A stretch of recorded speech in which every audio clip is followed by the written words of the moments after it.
आज 11:30 वाजता साकुरे या गावामध्ये आमच्या माळुंगे पडवळचे रहिवासी श्री मारुती नारायण जाधव वय वर्ष 72 हे सकाळी त्यांच्या काही भावासोबत त्या ठिकाणी शेती बाजरी राखायला घेतलेली त्या ठिकाणी गेले होते आणि रात्री जो पाऊस झाला त्या पावसाच्या वेळेस 2 खांबांमधली जी अर्थिंग तार आहे ती अर्थिंग तार रात्री केव्हा तरी तुटलेली आणि ती अर्थिंग तार गंज लागलेली होती, लवकर लक्षातही येत नव्हती आणि ज्यावेळेस हे बाजरीत घुसल्यानंतर पायात चप्पल नव्हती आणि पाय त्यांचा त्या तारेवर पडला आणि त्यांना विजेचा त्या ठिकाणी मोठा असा झटका लागला आणि त्यांचा जागीच त्या ठिकाणी मृत्यू झाला।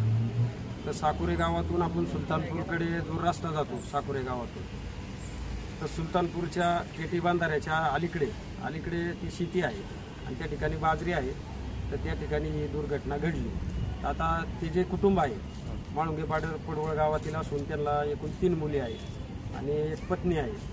तर 2 मुली माळुंगे पडवळ याच ठिकाणी राहतात, त्यांचे जावई त्यांच्याबरोबर राहतात आणि गरीब आदिवासी कुटुंब आणि आज त्यांच्या घरातला हा करता पुरुष गेला आणि एक शेतकरी, शेती जरी कमी असली तरी बिगर पाण्याची शेती होती म्हणून बागायती भागात ज्यांच्या बाजऱ्या असायच्या किंवा अर्धलिनी जमीन असायची ती लोक करत असतात।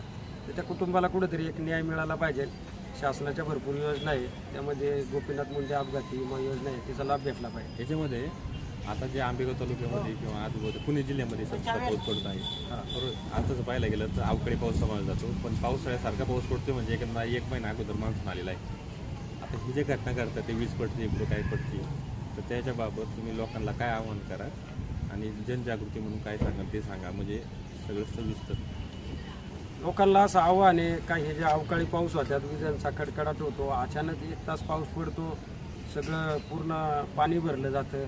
तर लोकांनी सुरक्षेच्या दृष्टीने ज्यावेळेस रस्त्याने चालत असतो विजेचा खांबा असतो त्या खांबापासून लांब चालावं किंवा एखादी तार तुटलेली असते खाली पाहून चालावं, पायात चप्पल घालावी, पावसाचं कुठं बाहेर पडू नये, मोबाईलवर बोलू नये, ही खबरदारी प्रत्येक माणसाने घेतली पाहिजे। वास्तविक पाहता ही शासनाने गेली 15 दिवस हा मुसळधार पाऊस होतोय, लोकांच्या नुकसानी होतात, काही लोक मृत्युमुखी पडलेत, परंतु शासनाने हे कुठेतरी करायला लागत होतं लोकांच्या बाबतीत जनजागृती म्हणा।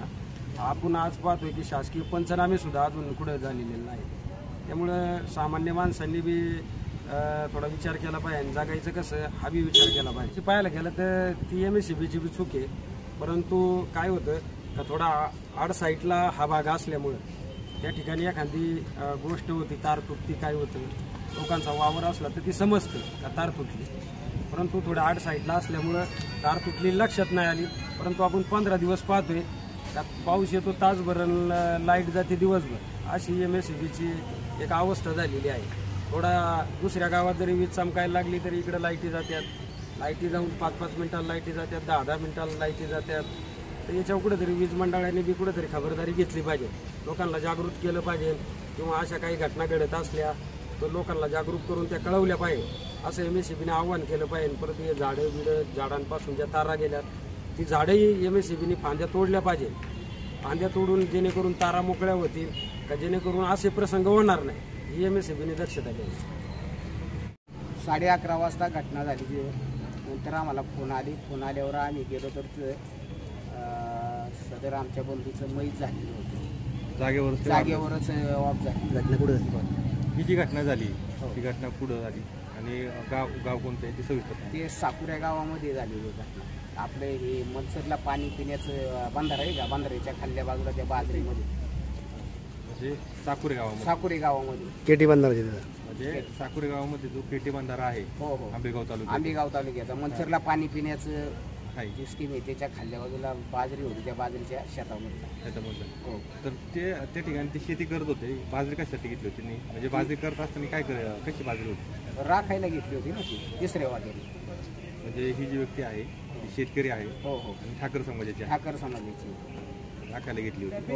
त्याच्यानंतर ती जी वायर पडली होती, तार पडली होती, ती कशी पडली होती? त्या शेतातली आहे, त्या शेतातच बाजरीत पडली होती ना, त्या पोलवरनं, पोल जवळच आहे, जवळच्या पोलवरनं वायर त्या शेतातली, आणि यांना ती दिसली नाही. दिसली नाही आणि पायात चपला नसल्यामुळे मग लवकर ती आता ही जी व्यक्ती आहे, हो आता यांच्या मागे कोण कोण आहे, त्यांच्या मुलं किती? त्यांच्या पाठीमाग 3 मुली, 3 मुलींची लग्न झाले.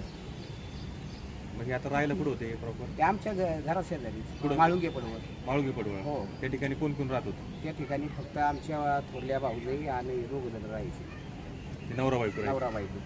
आता त्यांची पत्नी पण आहे त्याच्या मागे, हो आहे ना, म्हणजे एकंदर त्यांच्या मागं त्यांची पत्नी आणि 3 मुली आहेत. 3 मुली. हो.